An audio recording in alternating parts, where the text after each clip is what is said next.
a nossa live, eu gostaria de deixar o meu boa noite a todos que já estão aqui conosco e dizer que é efetivamente uma honra a subseção de Bacabal receber um convidado tão ilustre, um convidado de tão grande gabarito como o nosso querido Carlos Sérgio.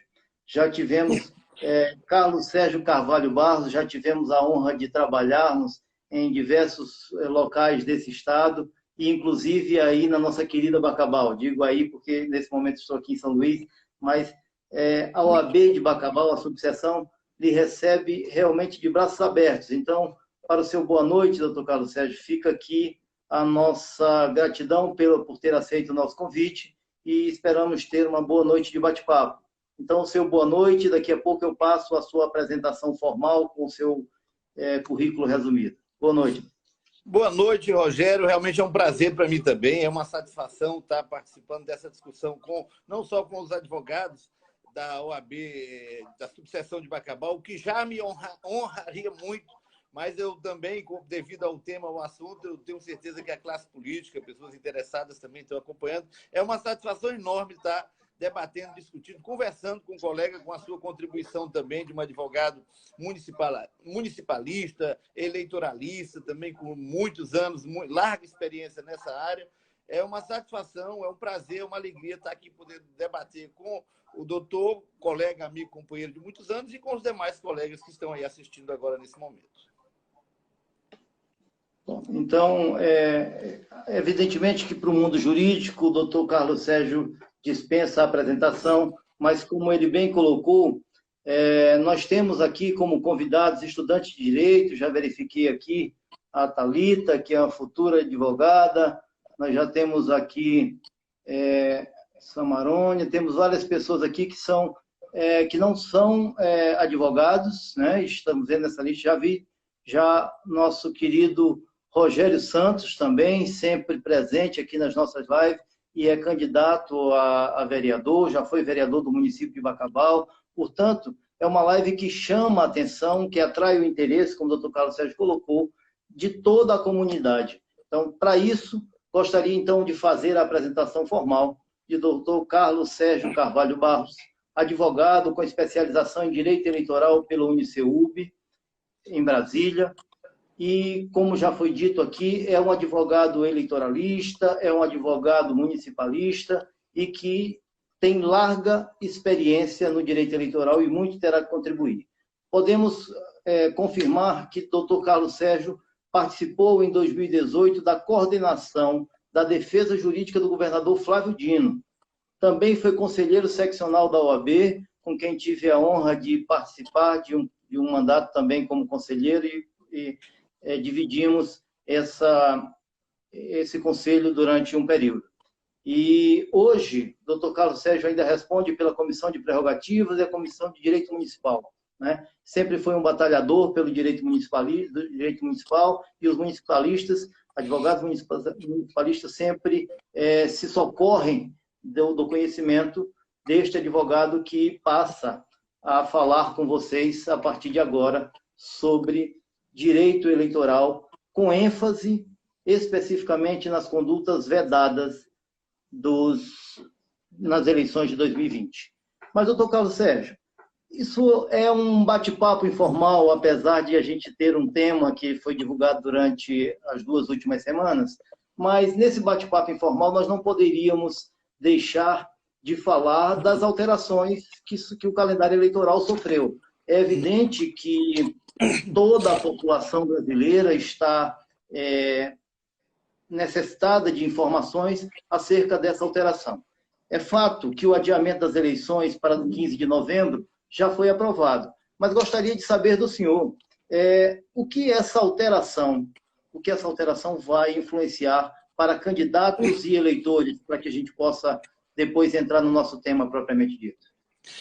Olha, doutor Rogério, na verdade o Brasil vive uma grave crise sanitária e estamos aí com essa doença, essa situação grave de saúde pública que nós estamos vivendo atinge o país de modo diverso, umas regiões mais, outras menos. O Brasil é um país continental. Entretanto, de uma forma geral, essa crise abateu sobre a nossa sociedade e fez com que toda a nossa vida se modificasse. Não é só as eleições que estão sendo modificadas. Todos nós tivemos a nossa rotina alterada, o nosso trabalho modificado, os nossos filhos, as crianças nas escolas tiveram sua vida alterada, o comerciante, o pequeno produtor, enfim, atingiu a todos nós. Todos os brasileiros sofrem as consequências dessa grave crise sanitária. Em decorrência dessa situação, o país também passou a ter uma série de complicações de natureza econômica, com a necessidade de tratar da questão da saúde pública, da economia do país, e nesse processo todo entra a questão das eleições municipais. Né? Nós estamos, nesse ano, estava marcado, sempre como definido na Constituição, o primeiro domingo de outubro do ano das eleições, agora em 2020, eleições para prefeito e vereador. Entretanto, tem todo um calendário eleitoral já definido desde o ano passado pelo Tribunal Superior Eleitoral, através das suas resoluções, definindo a época das convenções, a época das filiações, a época dos registros da candidatura, do início da propaganda, da regularização do cadastro eleitoral, em si, uma série de atos que foram definidos pela Justiça Eleitoral e que, numa situação normal, não precisariam ser modificados. Entretanto, devido a essa grave crise sanitária que o país está vivendo, tornou-se necessária repensar a data da eleição, porque nós vivemos uma realidade onde o distanciamento social, o não aconselhamento para reuniões públicas, né? Uma campanha eleitoral, o doutor Rogério sabe muito bem, né? Envolve muita participação, corpo a corpo, as visitas, os comícios, as passeatas, as mobilizações de rua são fundamentais no processo político eleitoral. Não tem como se imaginar na nossa democracia realizar uma campanha eleitoral sem ter atos públicos de mobilização, de demonstração de força dos grupos políticos envolvidos na disputa. É verdade que os meios de comunicação avançaram, a mídia, a internet, já possibilitando que nós estejamos, inclusive, aqui nesse momento, agora debatendo, conversando, discutindo um assunto tão importante.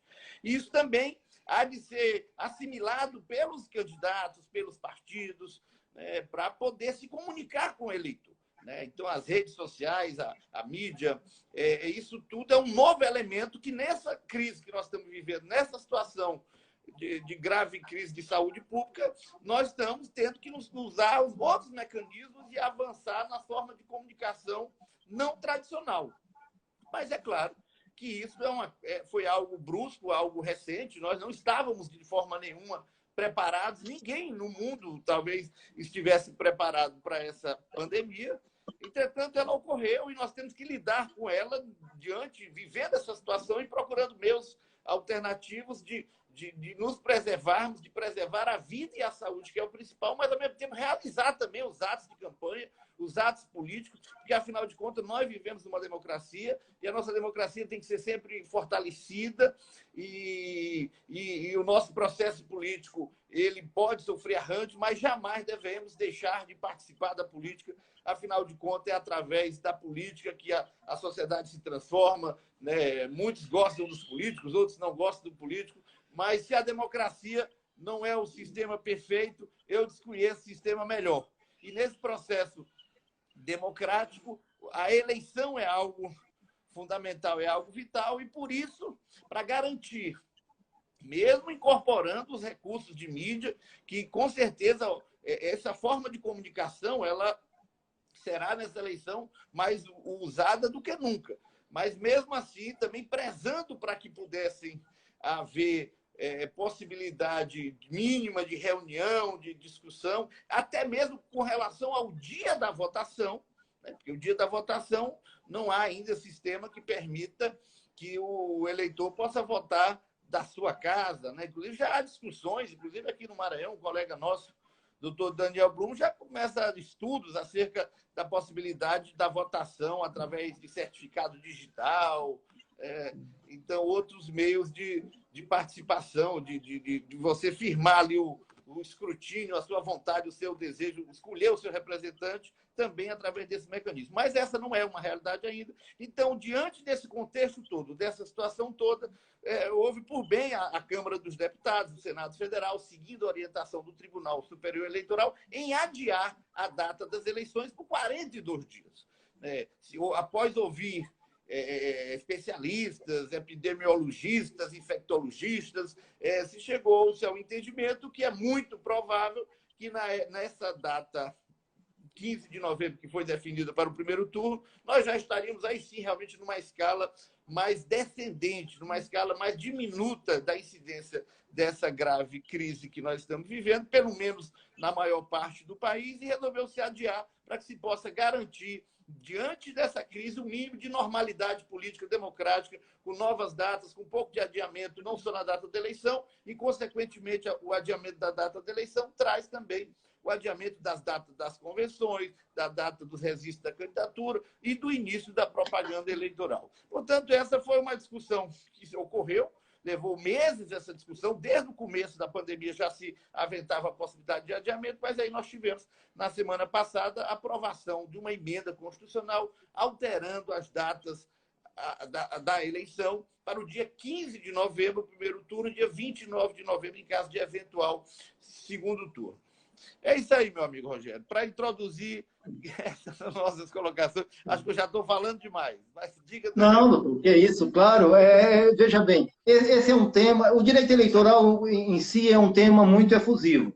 E com essas alterações, então, o que não era um costume, nós tínhamos sempre uma regularidade, como o senhor bem disse, uma regularidade constitucional, e isso efetivamente tem mexido com a vida de todo mundo. E por falar no que mexe com a vida de todo mundo, deve ter muito candidato se perguntando aí, doutor Carlos Sérgio, como é que vai ser essa tal de convenção virtual? Como essa festa da democracia pode acontecer nesse meio eletrônico, nesse meio virtual, que, como o senhor bem disse, a gente está aprendendo a utilizar, tanto que estamos aqui hoje com a presença de 47 pessoas já numa live, que tem sido quase que um recorde no momento de tantas pessoas falando ao mesmo tempo, né? Então, doutor Carlos Sérgio, convenção virtual, o que o senhor me diz a respeito, como será possível fazer, embora seja algo muito novo, mas gostaria de ter aí o seu feeling a respeito desse fato. Sem dúvida nenhuma, foi uma deliberação muito importante, que consta, inclusive, na emenda constitucional, né? O TSE já havia criado um grupo de trabalho para discutir, para debater, para ver a possibilidade de como realizar as convenções, uma vez que a data das convenções inicialmente estava prevista para o dia 20 de julho, agora até o dia 5 de agosto, portanto, ainda numa época delicada da pandemia, e começou-se a se discutir a possibilidade de realização das convenções virtuais, ou seja, os partidos poderiam, através dos seus próprios mecanismos, criar meios de que os seus convencionais, os seus filiados, os seus dirigentes, os seus membros pudessem debater, né, a sua política interna, as suas propostas internas e escolher os seus candidatos. O que o TSE fez, na verdade, foi orientar para que a Câmara dos Deputados deliberasse. Agora, a grande novidade na emenda constitucional com relação a isso é porque a emenda constitucional determinou que os partidos podem realizar as convenções virtuais independentemente de previsão estatutária. Veja só que situação nova, né? Nós vivemos, os partidos políticos são associações autônomas em relação ao poder do Estado, têm sua liberdade de organização, de funcionamento, seus critérios próprios para a escolha dos seus membros, dos seus candidatos, dos seus dirigentes. Então, mas claro que tudo isso, sempre como toda associação civil, regulado com base nos seus estatutos. Todo partido é obrigado a ter um estatuto registrado no TSE.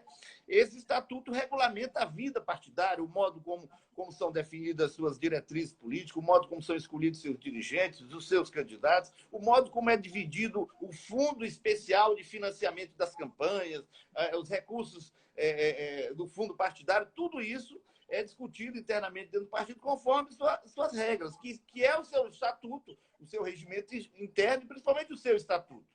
E o que o TSE disse que essa questão da realização da convenção virtual, ela poderá ser feita, os partidos poderão se organizar, ter seus regulamentos próprios, mas não precisa modificar os seus estatutos. É uma situação excepcional. É claro que o partido tem que ter cuidado com isso, porque isso pode levar a questionamentos vários de grupos políticos dissidentes internamente nos partidos, que podem ser também alijados, se aproveitar. O estatuto é uma regra, uma norma aprovada, registrada no Tribunal Superior Eleitoral, que dá garantia ao filiado de poder participar das discussões daquele partido conforme as normas pré-estabelecidas. O que a emenda diz é que, para as convenções virtuais, os partidos poderão deliberar de outra forma, diferentemente dos seus estatutos. Mas é claro que tem que haver uma deliberação, tem que haver a expressão da vontade da maioria dos partidos, da maioria do partido, para que não haja alijamento de nenhum setor político, não. Mas é provável que aqueles insatisfeitos ainda demandem, ainda procurem o judiciário. Poxa, o regulamento, a forma de escolha dos candidatos era essa. O meu partido resolveu fazer a convenção virtualmente, entretanto, não me deram o link de acesso, eu não pude participar, eu não pude votar. Lá na hora não computaram os votos de todos os convencionais na hora de definir a escolha dos candidatos aos cargos em disputa nesse ano, vereador e prefeito. Então, a emenda possibilitou, porque se a emenda não tratasse disso, talvez os partidos ficassem engessados, ficariam numa situação de ter que mudar os seus estatutos para prever essa convenção virtual. O TSE disse, não precisa vocês mudarem os seus estatutos para vocês realizarem a convenção virtual. Mas é claro que os partidos deverão ter alguma norma interna, né, algum regulamento aprovado pelos seus dirigentes, e é claro que essas normas elas devem ser correlatas, relacionadas, elas devem ser compatíveis com as diretrizes, com os princípios e com a forma do partido se organizar normalmente. Então, está autorizada assim, a realização das convenções virtuais, é uma situação nova, é uma forma de evitar aglomeração no dia das convenções. É claro que isso muda de realidade para realidade, de cidade para cidade. Tem cidade que provavelmente vai querer fazer as suas convenções normal, tradicional, como tradicionalmente foram feitas. É claro que mesmo nesses locais deverão prezar pelo distanciamento social, pelo uso de máscara, álcool em gel, todos os cuidados que todos nós estamos tendo hoje no nosso dia a dia, mas na eventualidade de um partido ou outro realizar a convenção virtual, ela está autorizada, ela é possível de ser realizada, mas ela deve ter, sim, algum regulamento, porque para evitar disputas internas. Todos nós sabemos que é muito comum as disputas internas também nos partidos. Os partidos não são forças homogêneas, há muita divergência dentro dos partidos. E ainda mais numa eleição municipal, com há muita gente querendo ser candidato, o número de vagas, agora cada partido não tem mais coligação, é só 150% do número de vagas. Então, as divergências internas, a gente espera que os partidos criem normas que garantam o direito de participação política equânime, conforme a sua força política, dentro de todos os partidos. E, em eventual caso, com certeza o Poder Judiciário será demandado para poder resolver e solucionar os litígios que, porventura, vierem a surgir. Doutor Carlos Sérgio, obrigado aí por esse esclarecimento. Apenas para aproveitar a sua colocação de que é necessário que haja uma regulamentação, eu gostaria de deixar aqui uma ponderação de que é necessário também que os partidos e os políticos tenham o entendimento de que, mesmo a novidade da convenção virtual, vai ter a limitação na lei, vai ter a limitação em toda a legislação, na 9.504, em toda na legislação partidária, que não mudou. A novidade é da convenção partidária, virtual, porém, as limitações impostas pela lei e essa janela para o mundo, que é a nossa internet, também vai precisar ser usada com a limitação da lei. Ela não pode extrapolar a propaganda intrapartidária que já vinha previsto na legislação antes da pandemia e